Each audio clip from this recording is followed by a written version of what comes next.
É isso aí, pessoal, vamos aqui para mais um vídeo do Português Sem Passaporte. Hoje eu vou falar sobre um assunto que vai trazer muita polêmica.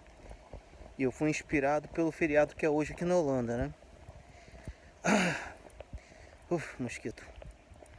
Hoje é o dia da liberação, né? O dia da libertação, quando a Holanda foi libertada do domínio nazista, né? Durante a Segunda Guerra. Tem até umas tretas aí do pessoal vandalizar carro com placa da Alemanha e tal, mas isso não me interessa, eu não sou nacional daqui, então não me pertence. E baseado nisso, eu vou fazer um vídeo que é sobre um assunto bem interessante, tá? É sobre um assunto que eu vejo muito na internet e que eu vejo que é baseado na total ignorância ou manipulação, principalmente do sistema educacional brasileiro. Isso é um vespeiro, já gravei esse vídeo antes, só que eu apaguei, não lancei. Dessa vez eu vou gravá-lo novamente e eu vou subir ele hoje, tá? Então vamos lá. A treta é: por que Portugal não devolve o ouro do Brasil? E essa porra acontece direto. Quando um brasileiro identifica um português num comentário, mosquito aqui, a primeira babaquice que surge é: ei, devolve o nosso ouro. E aí começa uma discussão acalorada, que não termina nunca, né? Geralmente vai para mais de 400, 500 mensagens, porque a hora aparece mais portugueses e mais brasileiros ficam caindo na porrada com o outro, né? Para variar. Então vamos lá. Primeiro vamos aos fatos, né? Ao que eu me lembre agora, né? Porque são números, obviamente não são exatos, porque são números antigos, mas vamos lá. Estima-se que durante o período aurífero, né, de extração de ouro do Brasil, foi extraído em torno de 2.000 toneladas de ouro do Brasil, tá? Eu não me lembro agora, não sei quanto está a cotação do ouro hoje no Brasil. Mas eu me lembro que ano passado chegou a bater R$ 200. Então essa quantidade seria 400, desculpa o sol na cara, seria em torno de 400 bilhões de reais. Isso é um número grande? Sim, é um número muito grande. Só que isso hoje não é relevante para o PIB do Brasil, mas é 10% do PIB. Estou tentando fechar o sol aqui. É 10% do PIB do Brasil relativo a um ano. Putz, ferrou, sol na cara, só não. Enfim, vamos lá. É o PIB do Brasil, 10% do PIB do Brasil em um ano. Então, é um número muito grande. Se por um acaso Portugal fosse dar esse dinheiro agora para o Brasil, tipo, olha só, considero que a gente roubou vocês. Tá aqui, 400 bilhões. Ia fazer ok, ia ser bom. Mas ia escorregar e no outro ano nem ia fazer tanta diferença. A grande verdade é essa. E aí a gente tem que recordar que esse período aurífero foi do final do século 17, né, 1660, 70, foi quando começou. O seu auge foi em 1720, né? E já em 1780, 90 já tinha exaurido grande parte daquela mineração mais fácil de se fazer, né? Que hoje em dia a mineração de ouro no Brasil é bem complexa, né? Ainda tem. Hoje em dia, em média, 30 toneladas, né, estimativa, né? Em média, 30 toneladas são extraídas por ano, tá, para o Brasil. E agora vai entrar a grande jogada. Essa quantidade total que foi extraída de ouro do Brasil, eu acho que eu achei uma posição. Ela foi recolhida como imposto, eu não gosto da palavra recolhido, mas foi roubado como imposto o quinto, né? Ou seja, a quinta parte, 20%. Olha só, descobri uma outra coisa aqui no parque que eu ando, mas vamos lá. Vou por ali. Não, por aqui é para fugir do sol. A quinta parte, ou seja, 20% de imposto. Teve um momento que esse imposto foi além do que era extraído, né? Que era a tal da derrama, que é tipo assim, o governo estipulava, olha, esse ano vocês vão ter que pagar 20% sobre o que o governo de Portugal, o governo de Lisboa dizia que era o valor, né? Que tinha muito, obviamente, como que é o nome, meu Deus? Quando o cara, sonegação, tinha muita sonegação e tal. Isso é normal, isso acontece sempre em tudo que é lugar. Sonegação é mais antigo do que vocês pensam. E aí, para piorar a situação, lá na década de 50, de 1700, 1750 e pouco, se não me engano, foi 55, teve um terremoto de Lisboa, né? Ou, como em Portugal dizem, terremoto. Pô, aqui é onde anda cavalo, aqui não dá não. Teve o terremoto de Lisboa, segundo o tsunami, que avassalou com Lisboa, né? Que era então capital do Império. Então houve um esforço absurdo financeiro para reconstruir a cidade e tal, né? E, pô, imagina agora como a gente está vendo a questão do coronavírus, né? Que estão jogando dívida e foda-se. Foi mais ou menos o que aconteceu naquela época, só que tinha ouro. O lastro era o ouro que saía de Minas, né? Então, vamos lá. E o resto do ouro? De quem era? Era de quem extraía, porra. Não é simples assim? Por exemplo, hoje no Brasil tem várias mineradoras estrangeiras que extraem o ouro do Brasil. Pagam um imposto aqui sobre... Aqui não, lá. Sobre lavra e tal. Eu não sei qual é o valor. E aí os caras têm que mandar isso para o país, lá para onde eles vão revender. Não sei qual é o processo deles, se vai derreter em barra, em moeda, enfim. E o que acontece? Hoje, por incrível que pareça, a mineração do ouro tem dado prejuízo para as empresas. Muitas mineradoras estão com um problema sério. Porque os caras têm que criar uma infraestrutura foda. Está cada vez mais caro, mais difícil extrair ouro. Os valores do ouro não estão altos, talvez agora, mas há um ano atrás não estavam. Então é uma atividade que é complicada, porque você gasta muita grana até você conseguir extrair lá uma tonelada de ouro, né? Até você ter o break-even demora um pouco. E naquela época tem um porém, né? O maquinário era bem mais atrasado, obviamente.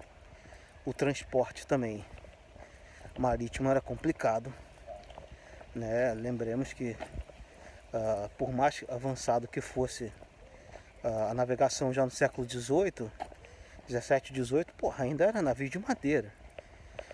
Pelo amor de Deus. Então beleza, ou seja, o fato de uma lavra ter acontecido num país e ter ido para outro não significa roubo.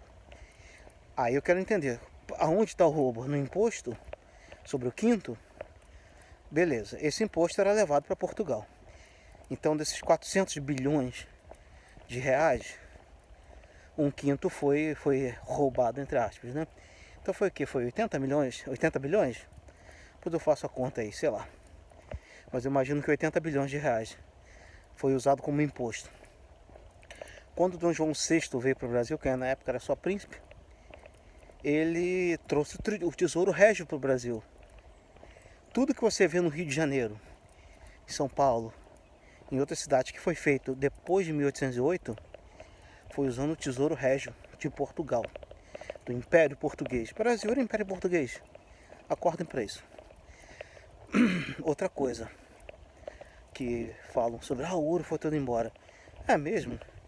Então, da onde veio aquele ouro que tem nas igrejas de Tiradentes, Vila Rica, etc. ali?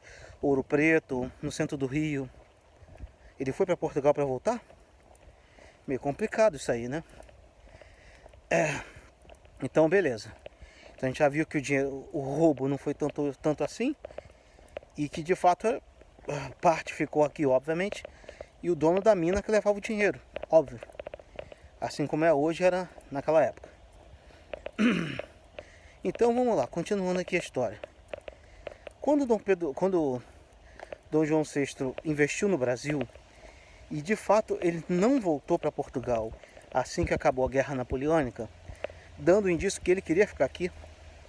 Só que a pressão em Portugal foi muito grande. E depois de 5, 6 anos, aqui não, lá, eu não estou no Brasil.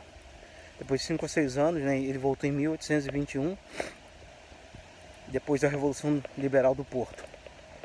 E aí deixou Dom Pedro no Brasil malandramente, né? Então, quer dizer, a dívida de Portugal com o Brasil já não é tão grande quanto se imaginava, né? Não é tudo.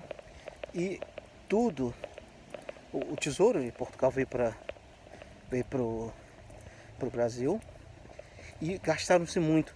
Eu tinha esse número, eu não perdi agora. Mas se eu não me engano, o que foi gasto para construir o Rio de Janeiro como ele é hoje, foi mais que o triplo do que foi tirado em ouro do Brasil. Por que as pessoas não entendem é o seguinte: até hoje, o ouro ele é só um mineral, por mais que tenha muito valor, é um mineral. Um minério, melhor dizendo, né? Minério, acho.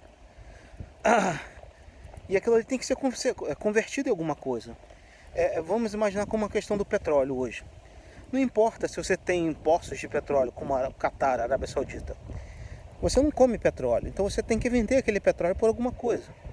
Então todo mundo que te vende alguma coisa, como sabe que você é muito rico em um recurso natural, eles tendem a te cobrar mais caro. A grande verdade é essa.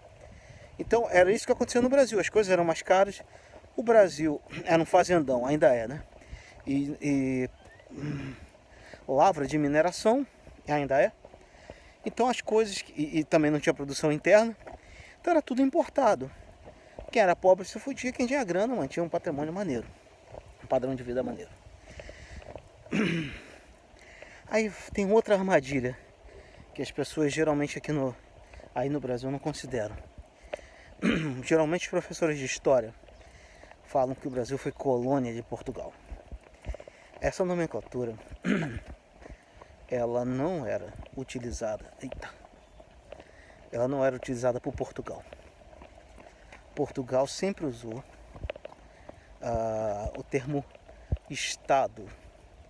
Ou seja, o Brasil era considerado um Estado de Portugal. Tá, era o Estado do Brasil, Estado português da Índia, que era de Uidamão, assim, Angola, Moçambique, etc.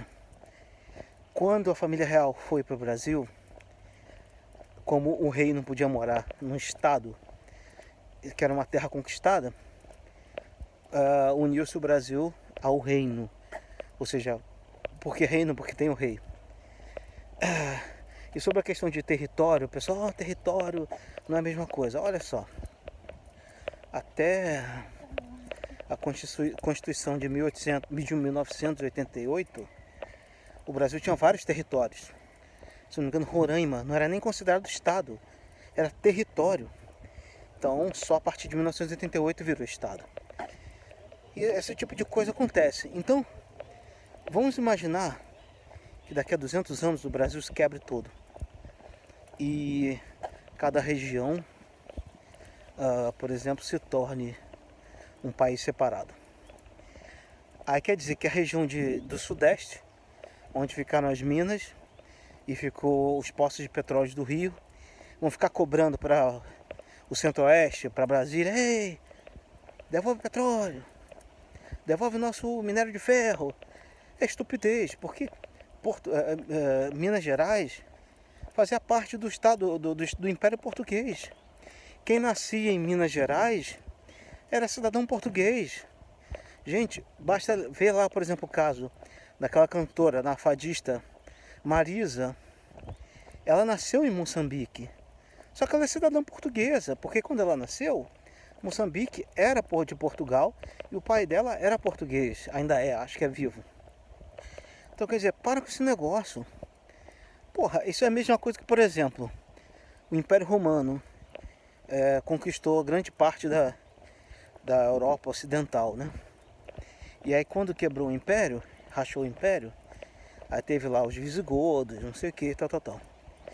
Então, quando racha assim, perdão, gente, quando racha o Império, não quer dizer que aquela parte que agora é separada, que era Portugal ou Espanha, que eram os visigodos, eles não tem que ficar cobrando de Roma para devolver nada. Acabou, entendeu? O passado passou. É simples assim. É meio chato, não sei o quê. Mas olha só, primeiro que não é tanta grana assim. Faria diferença por um ano no orçamento brasileiro atual. Segundo, que isso era do Estado português. O Brasil pertencia ao reino.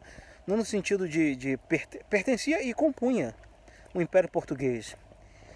Quem estava aqui fazendo isso, além dos escravos, obviamente é uma outra situação muito mais complicada, tinha cidadãos portugueses. Eles não se consideravam brasileiros. Muitos até sim, porque tem aquela questão, né, do brasileiro, do cara que era como se fosse uma calúnia ou um xingamento para quem ia para o Brasil e tal. Inclusive esse xingamento foi foi jogado, entre aspas, né, foi jogado em Dom Pedro I, né, que era chamado de brasileiro. Eu realmente, eu queria entender, não saindo do assunto, mas meio que complementando isso, queria entender por que essa lusofobia tão forte na educação brasileira atual, entendeu? Porque, olha só, uma coisa é se essa pessoa que fala isso tem, sei lá, tem um sobrenome libanês, italiano, alemão e tal, porque aí realmente, né, não tem ascendência nenhuma e tal, portuguesa. Ok, o foda é o cara que fala uma merda dessa e tem um sobrenome português, o cara tem uma ascendência portuguesa. Quer dizer, cara, pelo amor de Deus, entendeu? É o mesmo povo, entende? É a mesma etnia. Se você pega às vezes um pessoal que vem de Portugal, bota do lado do pessoal que vem do Brasil, você não vê diferença. Entendeu? Isso é estupidez. Se existe um povo que conseguiu realmente se espalhar e tá presente no lugar tão significativamente quanto os portugueses no Brasil, eu quero que me falem, porque eu não sei, sinceramente eu não sei. Ao ponto de Portugal ter tido uma rainha brasileira que foi nascida em São Cristóvão, entende? Assim, eu não entendo porque essa separação tão artificial acontece hoje em dia, sabe? É como se jamais tivesse tido essa história compartilhada pelos dois países. Vou voltar por aqui. Entendeu? Isso me revolta. Se quem está me assistindo agora for um dia a Lisboa, você vai, em muitos momentos, você vai achar que está no Rio de Janeiro. Então por que hoje em dia existe essa separação tão grande dentro do Brasil, esse distanciamento tão grande de Portugal, e o mesmo existe em Portugal? Entendeu? Eu não sei como está hoje a educação de Portugal, no sentido de falar sobre o Brasil em Portugal. Porque, olha, na minha concepção, eu como luso brasileiro, o braso-lusitano, como preferirem, eu vejo a história do Brasil e de Portugal, eu não consigo dissociar, entende? Quando Portugal vira uma nação propriamente dita, depois da Batalha de Aljubarrota, e começa, não muito tempo depois, a expansão marítima e tal, quando chega no Brasil, cara, a carta pelo Vaz Caminha, que é uma coisa sensacional, é inacreditável, sabe? E a história desses dois países sempre foi complicada, não vão dizer que foi perfeito, não é, estou falando interessante, mas toda história é manchada de sangue, de todos os países, até inclusive a do Brasil pós-independência, entendeu? E mesmo independente, Portugal em relação ao Brasil, né, que na verdade foi uma guerra civil, que nessa guerra civil, muitos que eram nascidos em Portugal, lutaram pelo Partido Brasileiro, e muitos nascidos no Brasil, lutavam pelo Partido Português. Teve uma guerra civil sanguinolenta, muito, muito terrível, durou 2 anos e pouco mais ou menos, mas foi bem complicada. Então quer dizer, depois disso, porra, tiveram 2 irmãos no trono. Porra, o Dom Pedro II teve ligação telegráfica com Portugal, para falar com a família dele lá em Portugal. Então quer dizer, eu não consigo entender. Será que é porque querem apagar a história do Império do Brasil e do Reino de Portugal? Que não pode ter essa ligação, porque é muito forte a ligação entre os dois, os símbolos são bem parecidos. Eu não sei. Eu só queria entender o porquê dessa lusofobia tão forte e tão latente no Brasil. Então só isso que eu queria falar hoje, gente. É uma coisa que tem me incomodado há um tempo. E como hoje foi o dia da liberação, eu queria citar esse caso que supostamente seria de uma dominação portuguesa no Brasil, mas o que ninguém conta é que era um império português, que portugueses nascidos no Brasil, no estado do Brasil, controlavam esse lugar. As ordens vinham lá de Lisboa, mas assim como hoje, o nego cagava, né? Então quer dizer, eu sinceramente não consigo entender. Esse vídeo vai dar treta, mas vamos ver onde vai parar. Espero aprender muito também, porque a gente não tem acesso a muitos documentos, está complicado. Infelizmente perdi acesso a alguns que eu já tive, falando mais até sobre a questão do Tesouro Régio. Outra coisa também, Real Biblioteca de Lisboa, Real Biblioteca Portuguesa veio toda para o Brasil. Inclusive sofreu um incêndio há 3 anos atrás, se eu não me engano. A Biblioteca Nacional, qual é aquela que é enorme, que parece até do Harry Potter lá no Rio? Eu acho que é o Real Gabinete. É uma coisa absurda. Veio tudo de Portugal. Então quer dizer, eu não sei. É incomparável a história de Portugal com Angola, de Portugal com Brasil. E eu não sei se querem jogar tudo no mesmo balaio. Entendeu? Pode ser isso também. Eu sinceramente não sei. Então é isso, gente. Por hoje é só. Não se esqueça, o nosso e-mail é português.100.passaporte@gmail.com. O Twitter @tuga sem passaporte, mas eu nunca entro lá. E o Instagram, eu não faço nem ideia. É isso aí, vou tentar subir esse vídeo aqui agora, antes que eu me arrependa. Valeu!